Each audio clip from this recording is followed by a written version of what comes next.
네, 2016년 6월 21일 화요일 시황방송을 시작을 하겠습니다. 오늘 코스피는 0.08% 상승한 1982포인트로 마감이 됐는데요. 대체적으로 장중에 변동성은 좀 있었습니다만은 어제 급등 이후에 한 차례 쉬어가는 숨고르기 형태가 만들어졌었던 오늘의 흐름들이었습니다.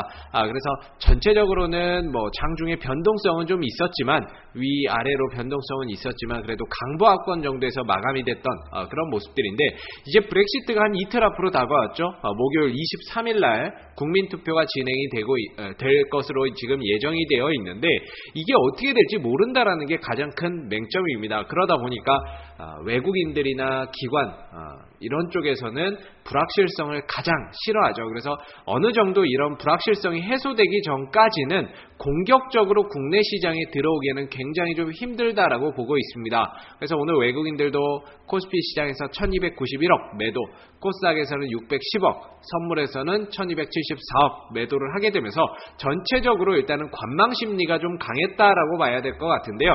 이런 와중에서도 개인들은 계속적으로 담았죠. 불확실성에 베팅을 한다라고 봐야 되겠죠. 그래서 오늘 양시장 모두 개인들만 순매수를 보였는데요. 아무래도 브렉시트에 대한 우려감, 이런 부분들이 좀 해소가 돼야 본격적으로 좀 시장이 외국인들도 좀 들어오고 올라갈 수 있는 발판이 마련이 될 것 같습니다. 그래서 어제 급등 이후에 쉬어갔던 모습이고, 브렉시트가 이제 코앞으로 다가오게 되면서 확인하고 가자, 이런 관망세가 좀 짙어지게 되면서 오늘은 대체적으로 강보합 정도에서 숨고르기 형태로 마감이 됐었던 상황이고요. 종목별 이슈를 전체적으로 한번 살펴보게 되면 삼성 SDI라든지 LG화학이 오늘 큰 폭으로 떨어졌다가 낙폭을 좀 만회하는 이런 모습들이 좀 나왔는데, 아무래도 이 중국 쪽에서 이 배터리, 이 2차전지 배터리 관련해서 보조금 지급 대상에서 제외가 됐다라는 소식이 전해지게 되면서 급락 흐름들을 좀 보였습니다.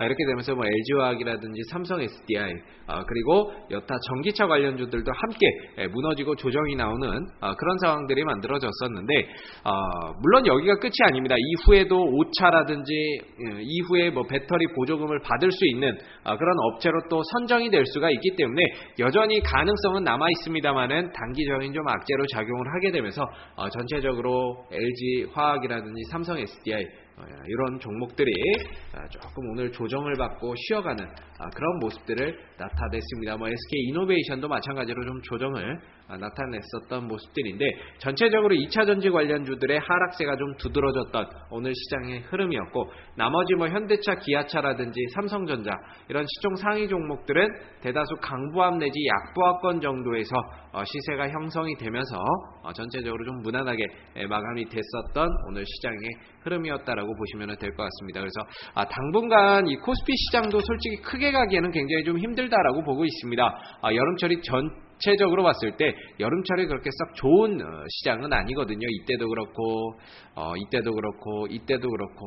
대체적으로 7월 달에 시장을 보시게 되면 올라가는 경우보다는 조정을 받거나 쉬어가는 경우가 너무나도 많아서 대체적으로는 이 여름철 증시에서는 조금 더 보수적인 투자 전략이 필요할 것 같고, 여기에 브렉시트라고 하는 변수가 남아있으니까 더 조심할 필요는 분명히 있을 것 같습니다. 그래서 당분간 2000 이상으로 올라가더라도요, 추가적으로 올릴 만한 모멘텀이 좀 부족하다는 거. 모멘텀이 부족하고, 모멘텀이 없으니까 수급이 따라붙지 않으니까 주도주가 없는 이런 지금 악순환이 반복이 되어가고 있다라고 보시면 될 것 같습니다. 그래서 일단은 올라갈 만한 명분이 있어야 되고, 그 명분이 생겨야 외국인들이 들어오고, 외국인들이 들어와야 주도주를 만들어가기 때문에 이런 선순환의 흐름들이 만들어지지 않는다라고 한다면 결코 시장이 2000포인트를 넘어서 추가적인 상승을 보이기에는 굉장히 좀 어려울 것으로 보여지고 있습니다. 그래서 당분간은 현금 비중을 조금 더 확대하면서 브렉시트에 대한 불안감, 이게 어느 정도 해소될 때까지는 현금 비중을 확대를 할 필요가 있겠고요. 단기 매매 전략으로 좀 짧게 치고 빠지고 하는 그런 전략이 필요할 것 같습니다. 그 다음에 코스닥 같은 경우는 오늘 약보합권 정도에서 마감이 됐는데요. 코스닥도 오늘 굉장히 장중에 많이 출렁이는 모습들을 나타냈습니다. 시초가는 갭 상승하고 쭉 밀었다가 들어 올렸다가 장 막판에 들어 올리는 모습들이 좀 나타나는데 굉장히 좀 파동이 많이 있었던 하루였죠. 어제 급등도 좀 나왔고 어제 갭 상승 이후에 이런 급등 나오고 나서 오늘 하루 정도 템포 조절하면서 쉬어갔었던 시장의 흐름이었다라고 보시면 될 것 같고요. 코스닥도 여전히 주도주는 없습니다. 셀트리온이라든지 그 다음에 카카오, 로엔 이런 종목들이 대다수 크게 올라가고 탄력을 보이면서 시장을 끌고 갈 만한 지금 상황이 아니거든요. 그러다 보니까 대체적으로 테마주들의 움직임이 상당히 좀 강했었던 그런 모습, 시장의 흐름이었고 오늘 같은 경우에는 특히나 이 신공항 관련주들의 변동성이 상당히 컸습니다. 세우글로벌이라든지 그다음에 두올산업이라든지 이런 쪽은 상한가를 갔었거든요. 근데 중요한 건 결과가 발표가 났는데 결국에는 가덕도도 아니었고요. 가덕도도 안 됐고 밀양도 되지 않았습니다. 결국에는 김해공항 확장 쪽으로 가다 보니까 김해공항 확장하는 쪽으로 흘러가다 보니까 결과적으로는 지금 시간외에서 급락이 나오는 이런 모습들이 지금 나타나고 있는 실정인데요. 두올산업도 마찬가지로 시간외에서 하한가 잔량이 200만 주 넘게 쌓여있고 세우글로벌 이쪽도 600만 주 넘게 형성이 되어 있습니다. 그만큼 이제 내일 시장에서는 거의 급락 출발할 가능성이 상당히 좀 높다라고 보여지는데 이 신공항 관련주들이 이제 무너지게 되면서 그동안에 그동안에 움직이지 못했었던 어떻게 보면 지금 시장에서 가장 이슈는 신공항이었거든요.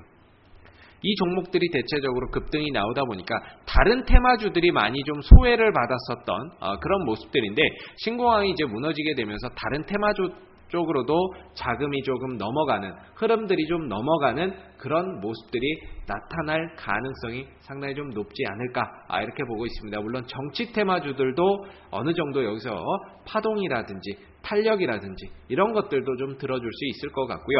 그 다음에 철도 관련주들도 최근에 좀 많이 올라왔거든요. 그래서 철도 관련주들도 사실 데아티아이나 대오AL 우원개발 많이 있습니다만은 대체적으로 조금 흐름이 다 약간씩은 좀 다르죠. 약간씩은 좀 다르게 흘러가고 있고 어떤 것들은 상한가 나오고 급등이 나오고 어떤 것들은 조정 나오고 급락 나오고 이렇게 종목 같은 테마 내에서도 종목들의 탄력이 조금씩 다르다 보니까 종목별 대응 전략을 좀 잘 수립을 해서 대응을 좀 해야 될 것 같습니다. 그래서 지금은 이렇게 치고 간 종목을 사기에는 굉장히 부담이 많이 됩니다. 부담이 좀 많이 되다 보니까 오히려 그동안에 좀 쉬었고 조정받고 밑에서 좀 잔잔하게 흘러갔었던 이런 종목들, 이런 테마주들, 그동안에 쉬었던 걸 정치 테마주들도 그동안에 좀 많이 쉬었기 때문에 신공항 테마가 무너지고 나서는 이쪽으로도 한번 흐름이 넘어오는 그런 양상이 나타날 수 있다는 점을 감안해서 보시고요. 당분간 이 브렉시트가 조금 해소되기 전까지는 역시나 이제 단기적으로 매매를 짧게 하면서 현금을 좀 만들어 놓고 그 다음에 브렉시트가 어느 정도 해소가 된 이후에 추매라든지 많이 떨어진 종목들을 밑에서 공격적으로 잡아 들어가는 그런 매매 전략이 조금 더 필요할 것 같습니다. 그래서 내일장도 대응을 한번 잘 해보시고요. 오늘 2016년 6월 21일 화요일 시황방송은 여기서 마무리하도록 하겠습니다.